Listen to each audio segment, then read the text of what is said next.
Merdeka Barat Madani Jakarta 105.2 FM. Ya, kita masih bersama di Resensi untuk hari Minggu ini 27 Februari 2011. Dan seperti tadi saya sudah informasikan ya, Mitra Pro 2, kita akan segera buka buku kita yang pertama untuk hari ini. Kita akan segera buka novel dari Mas Yozar F. Amrullah berjudul Bujang Lapuk Mencari Cinta. Tapi sebelumnya ini ada Pak Husin di Jalan Cigeraya, Pondok Aren. Assalamualaikum, waalaikumsalam. Bicara mengenai bacaan yang lebih disukai, kalau saya sih lebih suka baca kamus, terutama bahasa Arab karena langsung terasa efeknya. Efek apa ini ya, Pak Husin?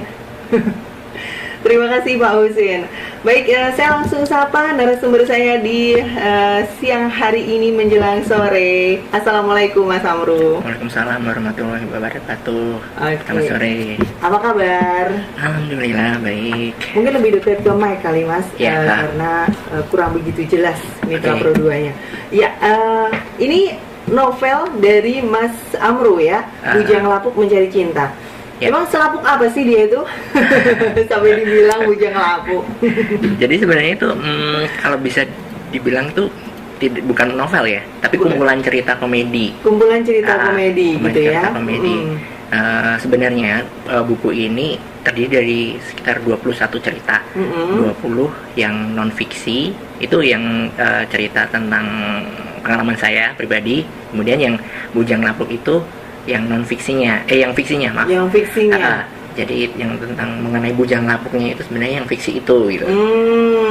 Jadi justru cerita-cerita yang bukan ini ya, bukan dialami sendiri oleh Mas Amru. Yang itu bukan. Cuman ada. Tapi tentunya ada inspirasi dong ya. Ini biasanya dapat inspirasinya dari mana nih? Inspirasi ya dari mana-mana ya dari pengalaman orang-orang, cerita gitu, orang gitu, tahu-tahu udah kepikiran aja kayaknya ini asik nih dibikin cerita. Nah ini memang ada berapa cerita tadi Mas? 21 cerita. Dan semuanya memang dibikin agak sedikit ini ya, komedi gitu, lucu-lucuan. Tapi selalu ada maknanya di setiap cerita itu. Jadi di setiap cerita ini juga tentunya ada tokoh-tokoh utamanya sendiri. Lalu kenapa yang dipilih sebagai judul adalah Bujang Lapuk Mencari Cinta? Memang itu sebelumnya kan saya kan berkonsultasi dengan penerbit ya. Awalnya itu judul dari buku ini, temanya itu sebenarnya tentang pengangguran yang cari kerja. Sebenarnya tema besarnya itu awalnya tentang romantika pengangguran. Nah, di situ tentang upaya saya, dulu pengalaman saya selama 3 tahun menganggur itu. Kemudian punya ada cerita-cerita di situ, ada cerita-cerita usaha, bagaimana perjuangan. Nah, selama menganggur itu juga ada cerita-cerita cinta juga. Nah terus selama menganggur itu saya bikin cerpen. Nah cerpen itu yang jadi judul buku itu. Nah, itu kan atas hasil konsultasi dengan penerbit, dengan Mas Gara namanya yang menangani penerbitan ini. Menurut Mas Gara tema cinta mungkin bakal lebih menarik gitu. Karena masih disukai oleh masyarakat ya sampai sekarang. Oke. Nah, saya pikir ini dari setiap cerita-cerita ini selalu ada kaitannya. Ternyata tidak ya? Tema besarnya itu perjuangan untuk mencari kerja gitu, usaha lah, semangat untuk berupaya berusaha baik di bidang pekerjaan maupun untuk cinta juga. Untuk gitu. Cinta juga gitu, karena bagaimanapun juga sebagai manusia kita butuh cinta juga ya. Nah ini tadi kebetulan sebelum Mas Amru datang ke sini itu sudah ada yang mengirimkan SMS. Sebentar saya coba buka dulu ya. Ini tadi ada yang mengomentari, ada Pak Ojo di Bojonggede ya. Ini mana ya? Sebentar. Tadi dia sudah berkomentar bahwa udah baca belum baca sih, cuman dia kenapa judul bukunya Bujang Lapuk Mencari Cinta? Kenapa enggak Bujang Lapuk Mencari Istri? Karena kalau cinta itu agak sulit mencarinya. Sementara kalau istri itu lebih mudah dicarinya. Nah, definisi cinta sendiri nih, kalau menurut Mas Amru apa nih? Waduh, kayaknya agak repot juga ya menjawab itu ya. Saya juga bukan seorang psikolog gitu. Kalau cinta, apa yang dirasakannya? Cinta itu menurut saya dari versi saya ya berarti.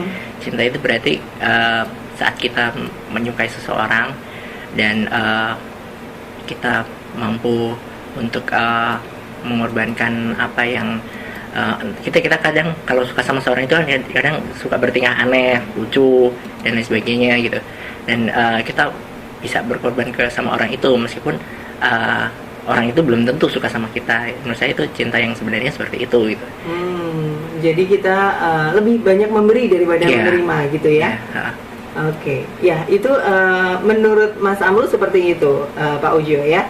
Semoga cukup memuaskan. Ini ada Pak Wari di Kebayoran Baru nih. Dia menanyakan tentang judul Kenapa Bujang Lapuk Mencari Cinta.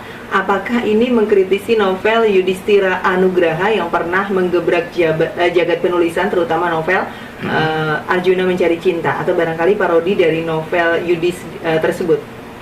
Kebetulan saya belum baca ya yang Arjuna Mencari Cinta itu, jadi saya belum bisa komentar banyak gitu soal tanggapan terhadap buku tersebut gitu.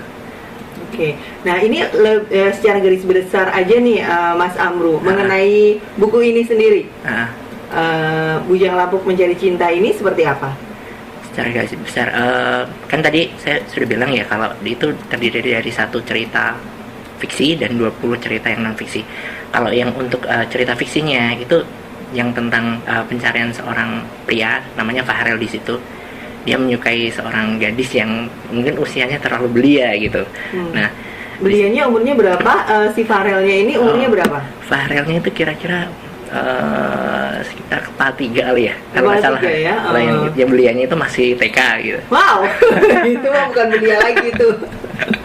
Nah ini, tapi saya bukan bermaksud untuk mengajari pembaca untuk seperti itu, cuman di situ ada jawabannya di cerita itu kenapa akhirnya dia menyukai kalau saya bukan nanti nggak dibaca deh. Tapi cinta yang seperti apa sih sebenarnya yang dicari oleh si Fahrel ini sebenarnya? Sebenarnya dia pengen mendapatkan ya seseorang yang dia sukai tapi juga bisa menyukai dia apa adanya gitu. Ya klasik sih ya gitu. Sangat-sangat klasik. Dan ini memang so far dia menemukan kalau misalnya dia suka sama seorang, ternyata orang itu tidak menyukai dia, atau mungkin sebaliknya seperti itu ya. Tapi memang ada detail-detail ceritanya yang lumayan cukup menggelitik dan menarik juga, mengenai misalnya ketika dia mau datang ke tempat seorang yang dia sukai gitu ya, dia incer nih cewek, ternyata ceweknya udah punya cowok, dan ya dia melihat adegan-adegan yang yang mengecewakan dia. Kalau misalnya di film itu udah disensor gitu ya adegannya. Yang bikin dia stres, dan akhirnya kemudian dia lebih milih kenapa dia menyukai anak itu, yang sangat-sangat belia gitu. Itu, ya. Tapi memang agak sedikit ini ya, jadi kurang realistis. Iya nggak sih Mas? Ya mungkin tidak banyak yang seperti itu. Memang secara realistis mungkin nggak ada ya, sih yang seperti itu. Cuman itu ya refleksi dari pikiran aja. Ada semacam ini aja gitu ya, pandangan. Kemudian ada semacam nasihat juga bahwa ternyata anak sekarang ini kita harus menjaganya gitu. Kalau misalnya punya anak-anak gitu ya, bagaimana mereka berpacaran dan sebagainya. Lebih ke situnya ya sebenarnya ya Mas ya. Ya, mungkin bisa dibilang seperti itu. Silahkan diterjemahkan. Untuk cerita yang lainnya yang saya lebih tertarik kepada cerita yang non fiksi, ceritanya Mas Amru sendiri, yang sangat terasa sekali untuk Mas Amru sendiri, yang sangat spesial yang mana nih? Hampir sama ya. Itu kan memang temanya itu kan sebenarnya itu ada tema besarnya kan, yang tadi romantika pengangguran itu. Jadi memang di Indonesia saat ini kan jumlah pengangguran kan banyak sekali ya, termasuk saya saat itu. Jadi sekitar 30 tahun saya lulus kuliah dan langsung jadi pengacara ya. Jadi pengacara, saya nyoba ngelamar ke sini ke situ. Nah, di sela-sela waktu nyari kerja itu ada pengalaman-pengalaman yang unik, yang seru, yang ngeselin. Nah, itu yang saya tuangkan di situ. Jadi saya pengen sih agar membaca yang masih nganggur atau mungkin yang masih kuliah sekolah itu lebih ini ya, dalam hidupnya itu kalau bisa direncanakan gitu loh. Jadi biar nanti tahu masa depannya itu pengen jadi apa, jangan kayak saya gitu, jangan asal gitu. Jangan asal lulus tapi begitu lulus ntar bingung gitu ya, mau kerja apa ngapain nih, lagi gitu. Kalau bisa memang sebaiknya dari sejak kuliah dia punya apa sambilan-sambilan gitu ya, Mas Kalau Amru. bisa seperti itu, atau mungkin sebelum ngambil jurusan kuliah pun dia udah punya prediksi nih, saya pengen jadi apa. Karena mungkin yang udah jelas kan kayak mau jadi dokter atau mau jadi guru atau jadi polisi, itu mungkin kan sudah jelas ya. Tapi kalau misalkan kita ngambil jurusan yang kayak teknik, kayak saya sendiri sastra Inggris, mau jadi apa, ini kan sebenarnya belum tahu dulu gitu. Jadi begitu masuk dulu ya udah masuk aja gitu ya. Masuk aja gitu. Mungkin kayaknya keren aja gitu ya. Ya kayaknya ya udah masuk dulu lah kuliah gitu. Tapi saya nggak tahu apakah ini yang seperti saya ini banyak atau enggak gitu.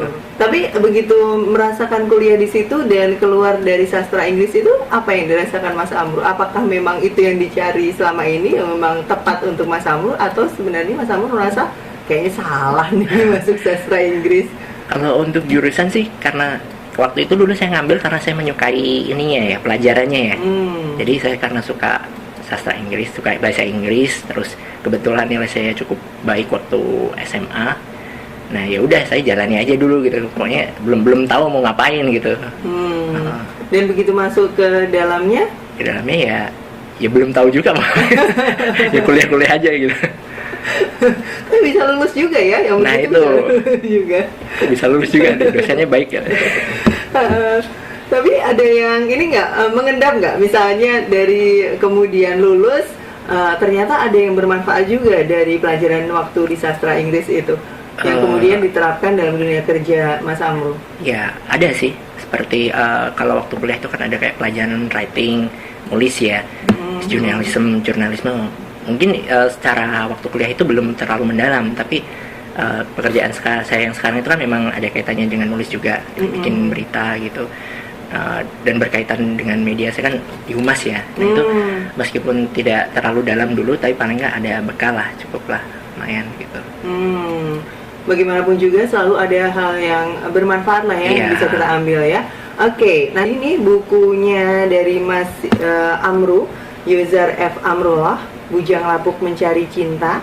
Dan ini memang cerita-ceritanya lucu-lucu semua, Mitra Pro 2. Ada cerita-cerita yang memang cerita fiksi, ada juga yang non-fiksi, kebanyakan sih non-fiksi. Jadi merupakan pengalaman pribadi dari Mas Amru. Yang pasti buku Bujang Lapuk Mencari Cinta ini diterbitkan oleh Cipta Media. Oke, thank you Mas Amru. Oke, makasih Mbak Esti. Ketemu lagi di lain kesempatan insya Allah ya. Iya, insya Allah. Oke, Assalamualaikum. Waalaikumsalam. Oke.